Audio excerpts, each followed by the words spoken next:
하나님 말씀 보겠습니다. 출애굽기 32장 25절로 35절까지 말씀 봅니다. 할렐루야.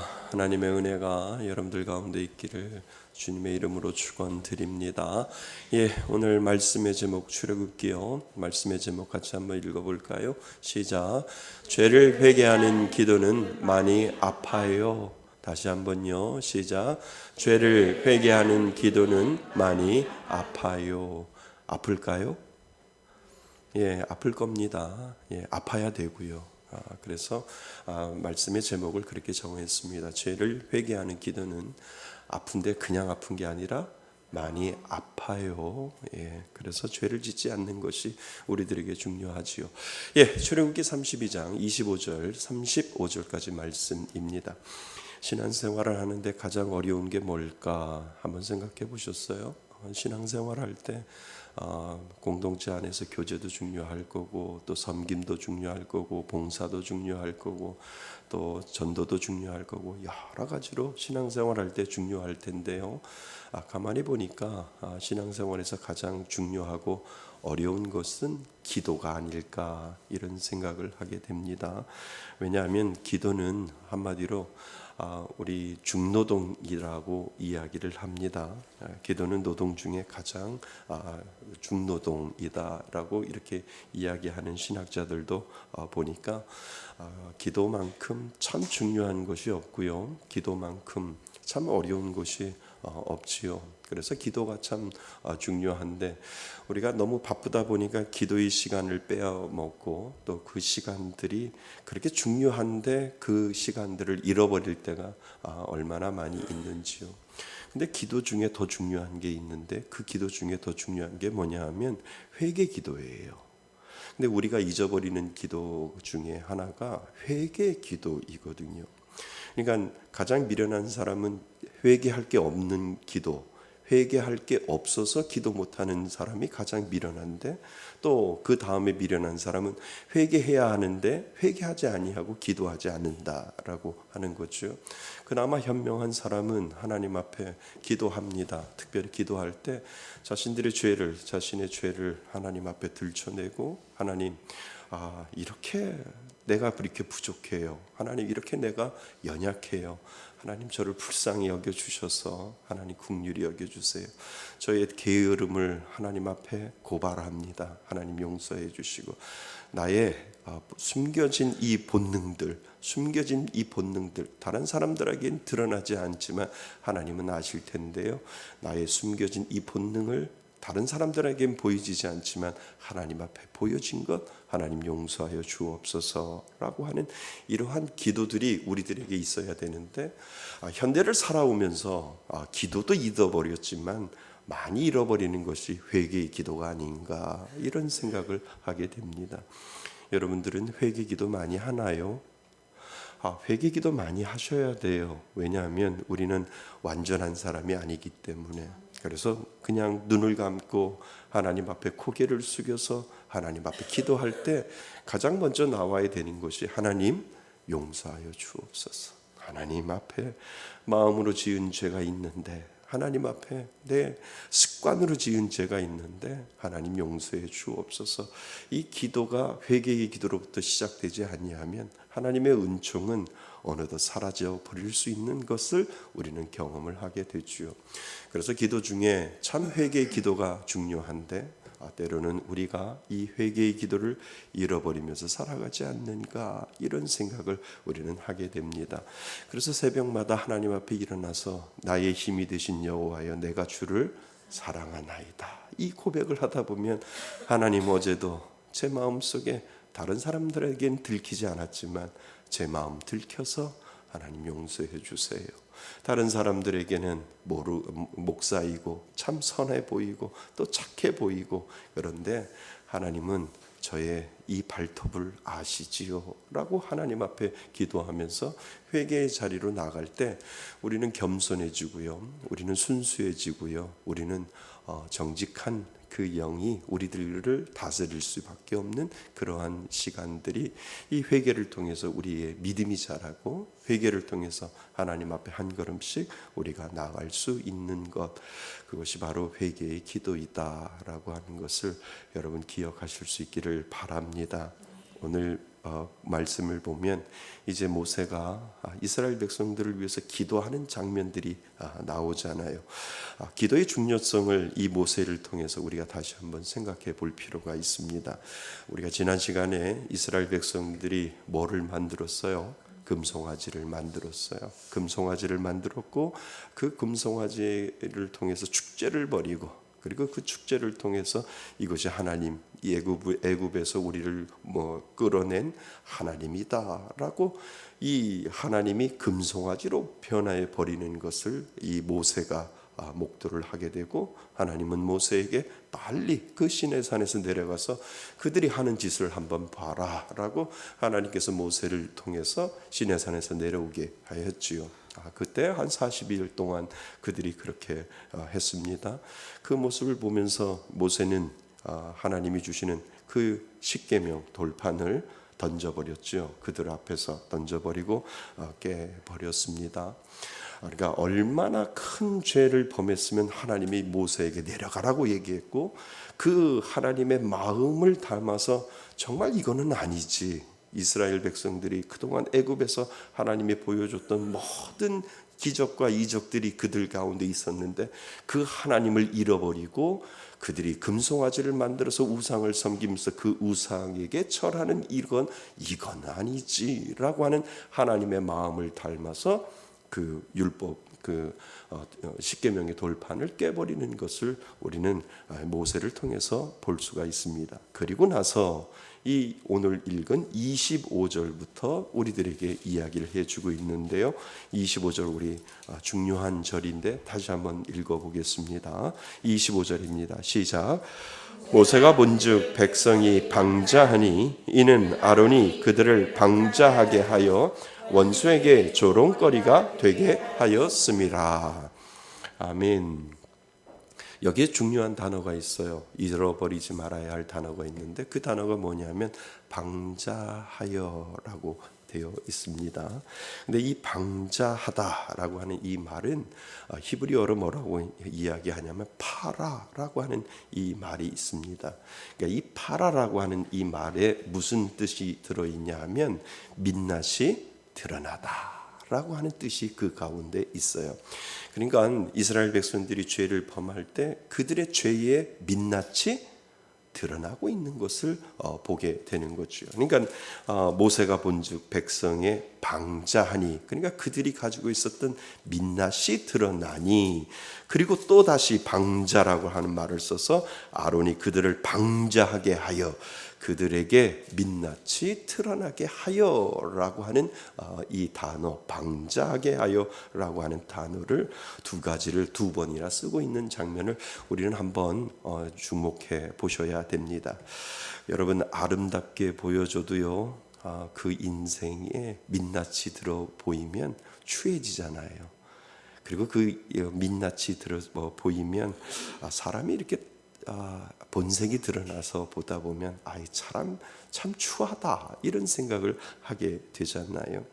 그러니까 우리가 언제까지 주님 앞에 갈 때까지 우리의 발톱은 숨겨져야 되고 민낯은 드러나지 말아야 돼요. 그러기 위해서는 우리들의 본성이 은혜의 강에 덮여져 있어야 되는 거예요. 아멘. 우리의 본성은 더러운데요, 우리들의 본성은 정말 다 민낯이 드러나면 우리들의 본성은 참 추하고 더럽고 그리고 죄 가운데 있는 그 본성밖에 없는데, 우리가 기도할 수밖에 없는 이유는 하나님, 나의 본성을 은혜의 강으로 덮어 주옵소서.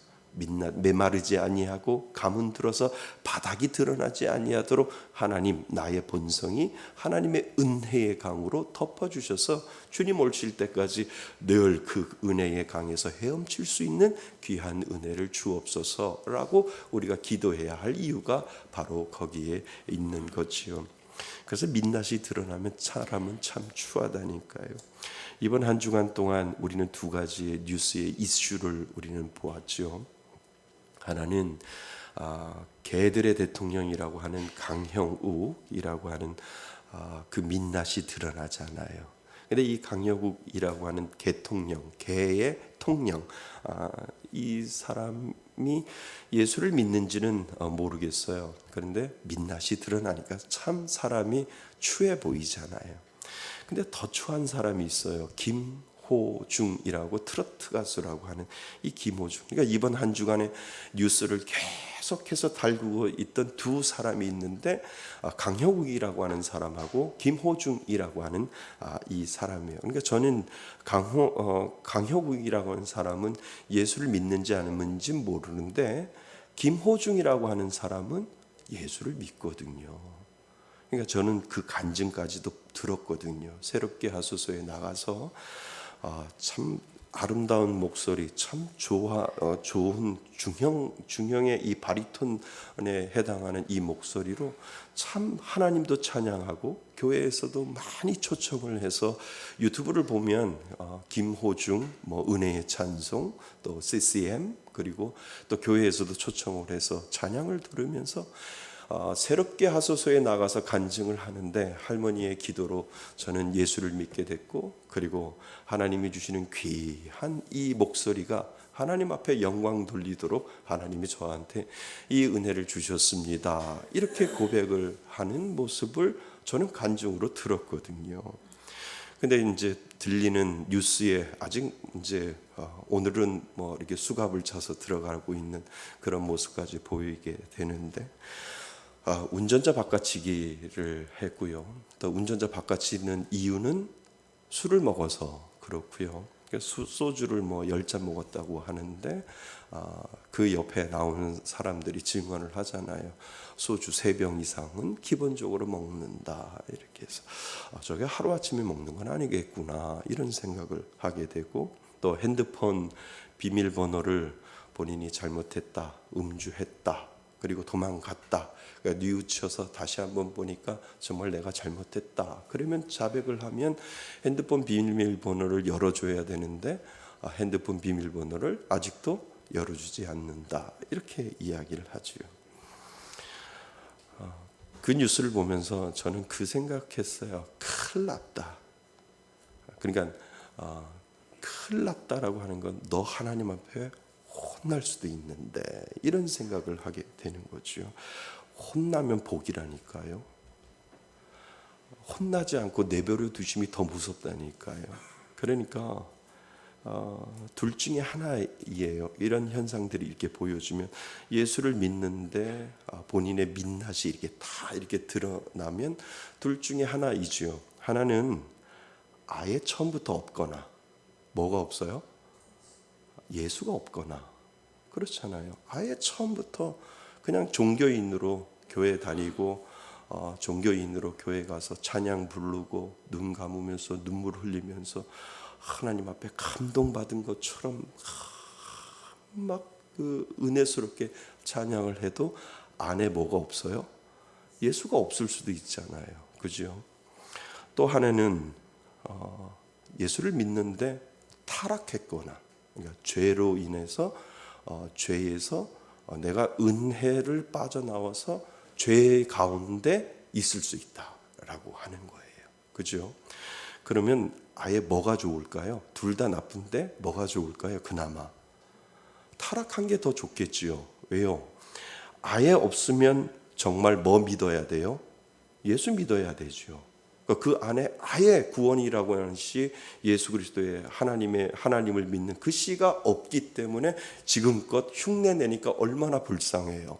그러니까 지금껏 흉내를 낸 거예요. 새롭게 하소서 극동방송도 나가고 다 했는데 처음부터 거기에 없는데 있는 것처럼 활동을 하고 있는 것처럼 하려고 하고 교회에 가서 여러분 하나님의 은혜입니다. 하나님이 저에게 주신 이 목소리, 이 달란트 하나님의 영광을 위해서 사용하겠습니다. 라고 하는 이 모든 것들이 다 만들어낸 본인이 그것을 만들어내려면 얼마나 힘들겠어요. 그런데 타락했다면 정말 처음에는 좋았어요. 그리고 처음엔 좋았고 하나님의 그 구원의 은혜가 그 가운데 있어요. 있는데 돈이 사람을 타락하게 만드는 거예요. 그러니까 한번 공연하면 뭐 100몇억이 150억, 160억이 한꺼번에 들어오니까 뭐 완전히 생활이 바뀌어 버리는 거죠. 그러니까 완전히 갑부가 되다 보니까 돈이 돈을 만들고 또 돈이 돈을 만드니까 야, 세상 살아가기 참 쉽다. 예수 믿는 것보다 노는 게 제일 좋아. 돈만 있으면 제일 좋아. 라고 해서 타락을 했다라고 하면, 근데 그 감사하게도 그 마음 가운데 구원의 은혜가 있는데 이것이 그 마음 속에 좀 타락해서 죄를 짓고 있는 그러한 모습이 있다면, 그러면 회개하면 되잖아요. 회개하면 하나님, 근데 제가 이렇게 잘못해가지고 하나님 이런 여기까지 갔는데 이제는 돌아올 수 없는 강을 건넜을 거예요. 왜냐하면 다시는 이제 김호중이라는 사람을 안 부를 거고 또 콘서트도 없을 거고 또 트러스트 가수로서 뭐 다시 재기할 수는 모르겠지만 지금부터는 사람들이 안 불러서 빚을 져야 되고 또 많은 돈을 다시 또 탕진해야 하는 그러한 상황에 있을 거예요. 분명히 둘 중에 하나일 겁니다. 처음에는 처음부터 없거나 아니면 믿다가 타락했거나, 그러면 타락했으면 하나님 앞에 회개하고 돌아오면 되는데 그 돌아오는 게 쉽나요? 안 쉽겠죠. 그럼 아파야 돌아오겠죠. 그러니까 회개도 쉬운 게 아니라 그만큼 아파야만 돌아올 수 있다라고 하는 거예요. 오늘 모세가 그 이야기를 하는 거예요. 누구나 민낯이 드러날 수 있는데 늘 내 안에 은혜의 강이 흐를 수 있도록 하지 아니하면 우리들의 민낯을 통해서 이 두 가지가 그냥 그대로 드러나는 거예요.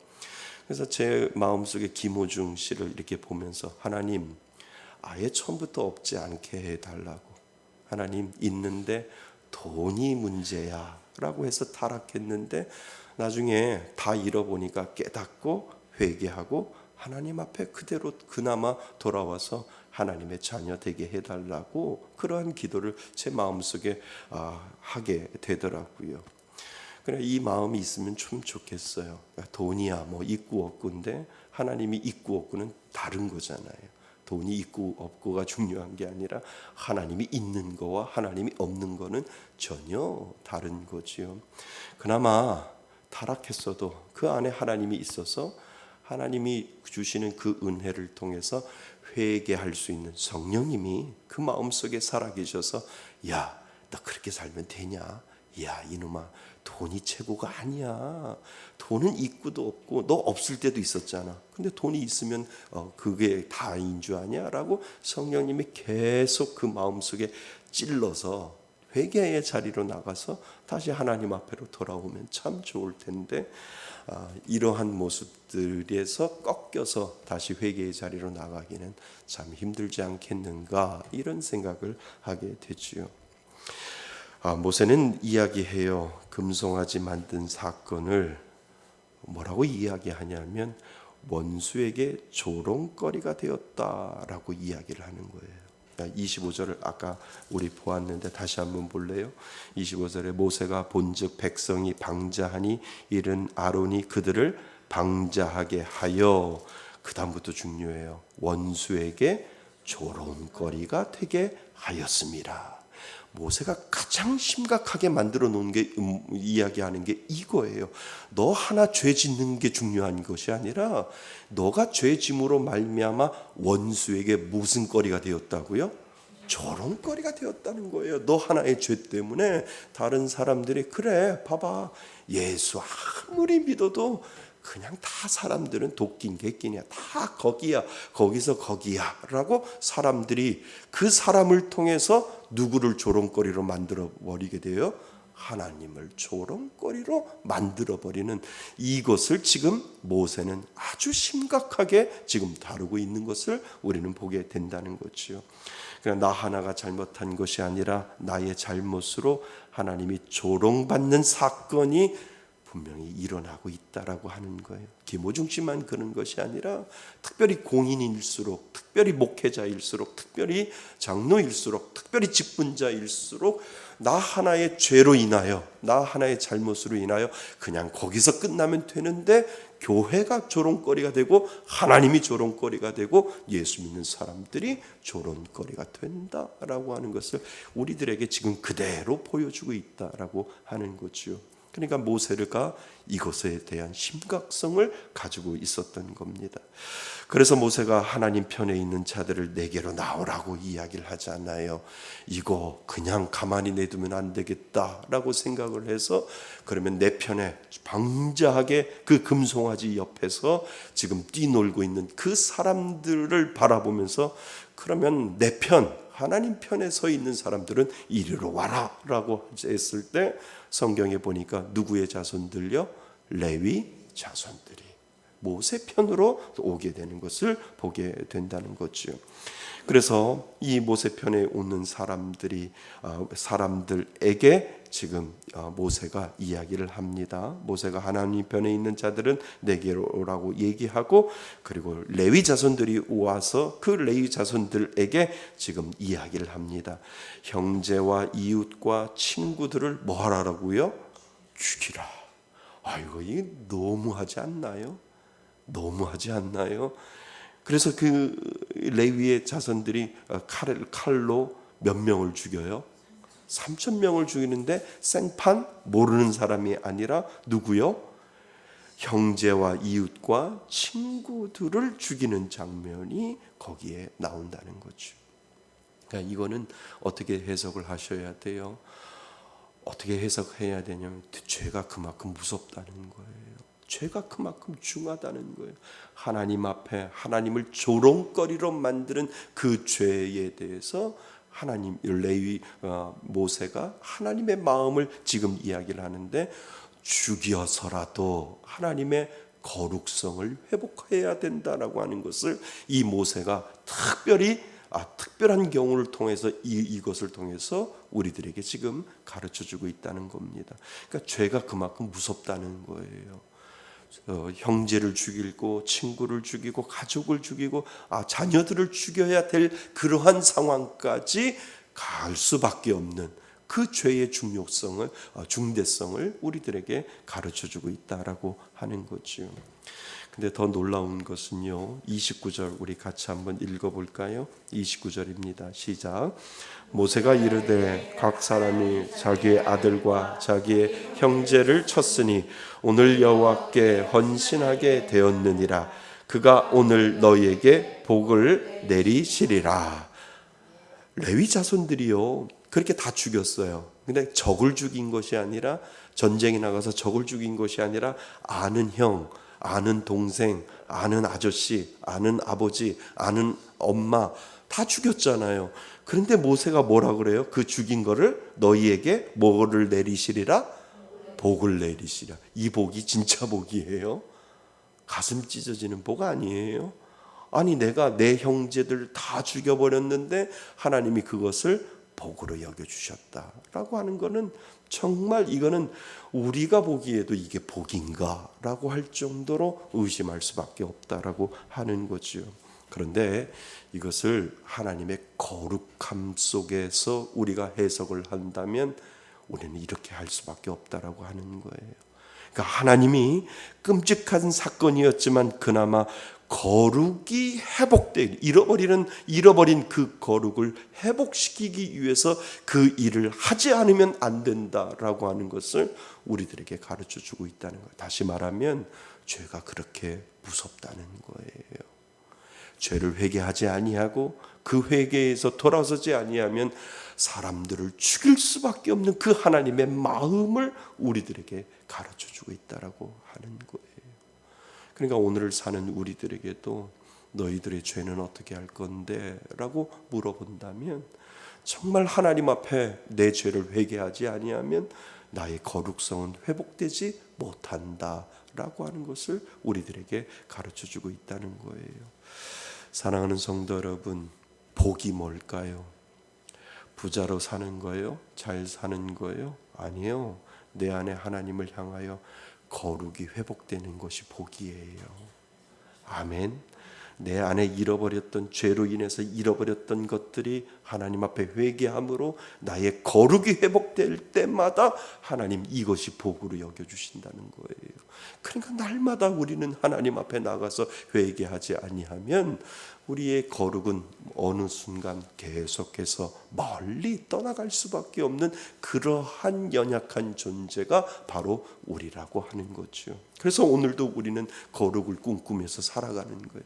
내 안에 거룩하지 못한 것들을 제하여 버리고 하나님, 이 내 마음속에 가지고 있었던 이 거룩을 오늘도 회복하면서 살겠습니다. 이 거룩 회복을 위하여 하나님 앞에 기도의 자리로 나가겠습니다 라고 하나님 앞에 깨어서 기도하지 아니하면 우리들의 거룩은 멀리 떠나갈 수밖에 없는 것을 우리들에게 가르쳐주고 있다는 겁니다. 사랑하는 성도 여러분, 하나님 앞에 복받기를 원하시지요? 거룩을 회복하시길 바랍니다. 죄에서 떠나서 하나님을 내 마음속에 세우지 아니하면 우리는 여전히 하나님과 멀어질 수밖에 없는 그러한 연약한 존재임을 다시 한번 기억하실 수 있기를 바랍니다. 그래서 모세가 다시 어디로 올라가요? 시내 산으로 올라가는데 모세가 뭐라고 하냐면 나는 기도하러 간다 라고 이야기하면서 다시 시내 산으로 올라가는 이 모세의 이 마음을 우리는 생각해 보셔야 되는 거예요. 그래, 내가 거룩을 내 안에 가지고 있는 이 죄성을 없애버리기 위해서는 오늘도 나는 기도의 자리로 나가야 되고 그 기도의 자리에서 하나님 앞에 회개하지 아니하면 나의 거룩은 회복되지 않는구나 라고 하는 것을 우리들에게 이 모세를 통해서 다시 시내 산으로 올라가는 모세를 통해서 너희들도 그 거룩을 회복하기 위하여 시내 산으로 올라가지 아니하면 안 된다 라고 하는 것을 우리들에게 가르쳐주고 있다는 겁니다. 그러니까 모세는 시내 산으로 올라가면서 나는 기도하러 올라가리라 라고 하는 이 장면을 우리들에게 보여주고 있다는 거예요.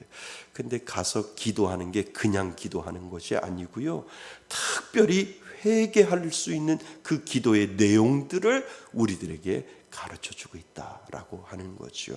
그걸 하나하나 우리는 살펴보셔야 돼요. 그러니까 모세가 지금 시내산으로 올라가서 기도하러 올라가요. 이스라엘 백성들을 위해서 중보 기도하러 올라가요. 하나님 앞에 회개하러 올라가요. 그런데 그 회개의 기도가 얼마나 마음이 아프면 그 기도의 내용을 하나님은 이 모세를 통해서 우리들에게 오늘날 우리들에게 지금 가르쳐주고 있다라고 하는 거지요. 자, 30절 우리 한번 같이 읽어볼까요? 30절입니다. 시작. 이튿날 모세가 백성에게 이르되 너희가 큰 죄를 범하였도다. 내가 이제 여호와께로 올라가노니 혹 너희를 위하여 속죄가 될까 하노라 하고, 이 속죄가 뭐냐면 대속이라는 거예요. 그러니까 이 속죄가 무슨 의미로 사용되냐면 예수님이 우리들의 죄를 위하여 십자가에 못 박혀 돌아가신 그 대속의 의미하고 똑같은 의미가 여기에 있다는 거예요. 나는 기도하러 산으로 올라가는데 혹시나 하나님이 불쌍히 여겨주셔서 나의 기도를 통하여 이스라엘 백성들의 그 죄를 하나님께서 하나님께서 용서해 주시지 않을까라고 하는 이 대속의 마음을 가지고 나는 시내산으로 다시 올라가리라 라고 하는 이 마음을 지금 우리들에게 가르쳐주고 있다는 거예요. 올라가서 이제 모세가 기도하는데요, 그 기도의 내용을, 회개의 기도의 내용을 우리들에게 가르쳐주고 있다는 거예요. 그러니까 진정한 회개가 아프잖아요. 아픈데 왜 아픈지를 모세가 기도하는데 그냥 간구하고 기도하는 것이 아니라 특별히 회개의 기도를 할 때 어떠한 마음으로 기도하고 있는지를 보여주고 있다는 겁니다. 31절요. 시작. 모세가 여호와께로 다시 나아가 여짜오되 슬프도소이다. 이 백성이 자기를 위하여 금신을 만들어 싸우니 큰 죄를 범하였나이다. 아멘. 여기에서 우리들에게 지금 이야기하는 건 뭐냐 하면 회개의 기도에는 감정, 슬픈 감정이 들어가고 있다고 하는 거예요. 그냥 이 모세가 기도할 때, 회개의 기도를 할 때 모세가 여호와께 다시 나아가 여짜오되 뭐하도소이다? 슬프도소이다. 하나님 용서하여 주옵소서. 자신의 감정을 드러내면서 기도하는 이 모세를 통하여 회개는 이 눈물의 기도가 분명히 우리들 가운데 있어야 된다는 거예요. 회개하는데 눈물이 없어요? 진정성이 없잖아요. 근데 이 모세의 이 회개의 기도에는 자신의 감정이 들어가서 하나님 이들의 죄를 용서하여 주옵소서라고 하는 이 슬픔의 감정을 가지고 하나님 앞에 애골하고 하나님 앞에 간구하고 하나님 앞에 회개하며 눈물을 흘리면서 기도하는 이 눈물의 작업을 우리는 기억하셔야 된다는 거예요. 그냥 일반적인 기도와 다르다는 거예요. 회개의 기도는 그만큼 아프다는 거예요. 그만큼 감정으로 하나님 앞에 눈물 흘리면서 슬프도소이다. 하나님 우리들의 죄를 용서하여 주옵소서라고 기도하는 이 모세의 마음과 우리의 마음을 한번 동질화시켜야 된다라고 하는 것을 우리들에게 가르쳐주고 있다라고 하는 거예요. 보세요. 모세가 이러잖아요. 이 백성이 자기들을 위하여 무슨 신이요? 금신이라고 그랬잖아요. 이스라엘 백성들은 금 송아지를 만들었는데 모세는 뭐라고 해요? 하나님 이 이스라엘 백성들이 금신을 만들었사오니 하나님 용서하여 주옵소서. 눈물 흘리면서 슬프도소이다 기도하는 이 모세의 회개의 기도를 우리는 배워야 된다라고 하는 거예요. 그냥 기도와 회개의 기도는 이렇게 차이가 있다라고 하는 것을 우리들에게 보여주고 있다라고 하는 거예요. 자, 그리고 큰 범죄, 큰 죄를 범했나이다라고 이 모세가 고백을 하잖아요. 큰 범죄를, 그러니까 이게 몇 절에 나오죠? 모세가 여호와께서 다시 나아가 여짜오되 슬프도소이다. 이 백성이 자기들을 위하여 금신상을 만들어 싸우니 뭐요? 큰 죄를 범하였나이다. 죄는요 솔직하게 고백하셔야 되는 거예요. 이게 지금 모세가 그 감정을 들이면서 하나님 용서하여 주옵소서라고 눈물로 기도하면서 있는 그대로 사실 그대로 큰 죄를 범하였나이다라고 하는 이 믿음의 이 고백을 하게 되는 것을 통해서 그냥 회개는요 그냥 얼렁뚱땅하게 하나님 용서해 주세요 아니에요. 하나님 앞에 내 입으로 고백하기를 하나님은 기다리고 계신다는 거예요. 하나님 이렇게 해서요 제가 이렇게 했는데 제가 이렇게 했어요. 하나님 용서해 주세요. 그러니까 내가 이렇게 했습니다. 아유 부끄러워. 그런데 이렇게 했어요. 아 부끄러워. 내가 이렇게 했다니까요 라고 할 때 나의 입술의 고백을 통해서 내 자신을 부끄럽게 만들어 놓는 거예요. 부끄럽게 만들어 놓아야 우리가 더 이상 죄를 짓지 않기 때문에 그렇다는 거예요. 그러니까 지금 모세가 큰 죄를 범하였나이다 라고 하는 이 사실 그대로 하나님 앞에 아뢰는 장면을 통해서 하나님 이 큰 죄가 무엇인지를 그대로 하나님 앞에 이야기하는 장면을 통해서 우리도 죄를 하나님 앞에 기도할 때 낱낱이 고해야 된다는 거예요. 하나님 알고도 지은 죄 모르고도 지은 죄 용서하여 주.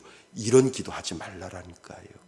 왜 우리 어르신들 그렇게 기도하잖아요. 알고도 지은 죄 모르고도 지은 죄. 그러면 하나님이 뭐라 그러신 줄 알아요? 아는데 나도 몰라. 모르는데 너만 몰라? 나도 몰라. 하나님이 그렇게 이야기하신다는 거예요. 그러니까 여러분들이 죄를 회개할 때 있는 그대로, 그러니까 있는 그대로 입술로 고백할 때요 내가 부끄러운 거예요. 부끄러우면 다시는 죄를 짓지 않는다는 거예요. 하나님이 원하시는 게 그거예요. 그러니까 모세는 분명히 큰 죄를 범하였나이다 라고 고백할 때 하나님 앞에 낱낱이 고하면서 이 이스라엘 백성들이 가지고 있었던 이 죄를 하나님 앞에 다 고하면서 하나님 용서하여 달라고 하는 이 내용을 하나님 앞에 고백하고 있다라고 하는 것을 우리들에게 주목해보라라고 하나님은 말씀하고 있다라고 하는 거지요. 그리고 나서 모세가 아주 근사한 기도를 하잖아요. 33절에 보면 여호와께서 모세에게 이르시되 누구든지 32절요. 32절 같이 읽어보겠습니다. 시작. 그러나 이제 그들의 죄를 사하시옵소서. 그렇지 아니하시오면 원하건대 주께서 기록하신 책에서 내 이름을 지워 버려 주옵소서. 내 이름을 지워달라고 얘기하잖아요. 회개의 기도는 희생이 필요해요. 무슨 말인 줄 아세요? 그러니까 내가 하나님 앞에 회개하고 기도할 때 하나님 정말 다시는 제가 이러고 이 짓 안 할게요. 하나님 다시는 제가 이 범죄를 짓지 않을게요. 혹시 제가 범죄 지으면 정말 하나님 앞에 저는 나쁜 놈입니다라고 자신을 희생하지 아니하면 진정한 기도가 그 가운데 나오지 않는다라고 하는 것을 우리들에게 가르쳐주고 있다라고 하는 거죠. 희생이 없으면은요 죄 사함도 없어요. 그지요? 그러니까 회개의 기도에 희생이 없으면 분명히 그 죄 사함도 없는 것을 우리들에게 지금 가르쳐주고 있다는 거예요. 피 흘림이 없는 죄 사함은 분명히 없다라고 하는 거예요. 그러니까 제가 김호중 트로트 가수를 보면 정말 그 안에 하나님의 씨앗이 있어서 하나님 앞에 회개하면 정말 아프겠구나라고 하는 생각을 거기에 들게 되는 거죠. 그나마 하나님 믿고 회개하는 게 더 낫지 없는 것보다 나은데 그래도 그 안에 하나님을 믿는 씨앗이 있다라고 한다면 참 많이 아프겠다. 슬프도소이다. 내 죄가 하나님 술 먹고 음주운전했고 그리고 이것을 감추려고 도망 다녔고 그리고 거짓말했고 했던 이 모든 것들을 하나님 앞에 낱낱이 고하고 하나님 이제 돈도 없고 모든 것도 다 사라지고 더 이상 나를 부를 데가 없습니다 라고 하는 이 희생을 감수해서 하나님 앞에 회개하고 돌아오면 그나마 하나님의 용서의 은혜를 분명히 보여주시지 않을까 이런 생각을 하게 되는 거죠. 없는 것보다는 낫지요. 그 안에 하나님이 씨앗이 없는 것보다 나은데 그만큼 우리가 회개의 기도는 이렇게 아프다는 거예요. 그러니까 처음부터 우리는 죄를 지을 수 있지만 하나님이 우리들에게 은혜의 강을 주셨는데 무슨 은혜의 강을 주셨어요? 회개할 수 있는 은혜의 강을 주셨잖아요. 그래서 하나님 앞에 우리는 낱낱이 고하면서 처음부터 하나님 이 죄가 죄를 쌓고 죄가 죄를 쌓기 전에 하나님 오늘도 하루를 살아갈 때 깨닫게 하여 주시고 하나님의 은혜 가운데 머물게 하여 주셔서 하나님 앞에 회개하는 그 기도를 날마다 하지 아니하면 우리들의 죄는 더 깊은 곳으로 갈 수밖에 없는 것을 우리들에게 가르쳐주고 있다라고 하는 거예요. 사랑하는 성도 여러분, 오늘도 회개하실 수 있기 바랍니다. 죄가 쌓이면 돌아서기가 힘들어요. 그런데 작은 죄에 있을 때 하나님 용서해 주세요. 하나님 회개하오니 하나님 불쌍히 여겨주세요. 하나님 다시는 죄짓지 않게 해주세요. 하나님 앞에 기도하면 여러분 죄에서 우리는 가까이 가지 아니하고 거룩을 꿈꾸면서 살아가게 되는 줄 믿습니다. 성령 하나님이 그 일을 하신다고 그랬잖아요. 그지요? 나중에 아버지 하나님한테 혼나기 전에 성령 하나님이 야 이놈아 내가 아버지한테 혼난다고 그랬잖아. 절대 그러지 마라고 성령 하나님이 우리들을 채울하실 때 그 채울하심의 은혜가 우리들 가운데 있을 때 하나님 앞에 회개하며 하나님 오늘도 거룩하게 살겠습니다. 오늘도 나의 죄를 하나님 앞에 고백하며 거룩하게 살겠습니다 라고 하는 이 믿음의 고백을 오늘도 우리는 올려드려야 됩니다. 여러분들 마음 가운데 성령님이 살아계시지요? 아멘. 예, 믿는 자 가운데 성령 하나님은 오늘도 살아계셔서 역사하시는 줄 믿습니다. 그분에게 의지하여 우리들의 죄를 하나님 앞에 날마다 고백하며 살아가야만 우리는 거룩을 꿈꾸며 오늘도 살아가게 되는 줄 믿습니다. 그 은혜를 바라보면서 하나님 죄를 회개하는 기도는 많이 아프는데 하나님 날마다 회개하며 하나님 앞에 거룩한 자로 살겠습니다. 이 믿음의 고백을 하나님 앞에 올려드릴 수 있기를 바랍니다. 이 은혜로 살아가시는 저와 여러분이 되시기를 주님의 이름으로 축원드립니다. 아멘.